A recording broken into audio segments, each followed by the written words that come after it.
தமிழகத்தின் இன்றைய முக்கிய செய்திகள். எட்டயபுரம் புதிய அங்கன்வாடி கட்டிடத்தை திறந்து வைத்த கனிமொழி எம்பி. தூத்துக்குடி மாவட்டம் எட்டயபுரத்தில் ரூபாய் 12 லட்சம் மதிப்பில் புதிதாக கட்டப்பட்டுள்ள அங்கன்வாடி கட்டிட திறப்பு விழா எட்டயபுரம் பேரூராட்சி மன்ற தலைவர் ராமலட்சுமி சங்கரா நாராயணன் தலைமையில் நடைபெற்றது.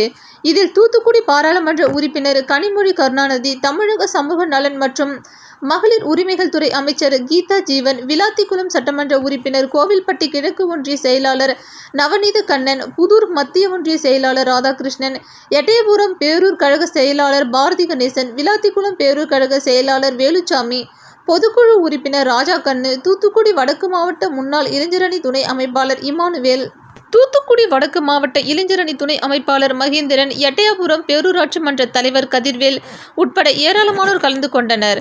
பின்னர் புதிதாக கட்டப்பட்டுள்ள அங்கன்வாடி மைய கட்டிடத்தை ரிப்பன் வெட்டி திறந்து வைத்த கனிமொழி எம்பி அவர்கள் அங்கிருந்த பொதுமக்களிடம் குறைகளை கேட்டிருந்து கோரிக்கை மனுக்களை பெற்றுக்கொண்டார்.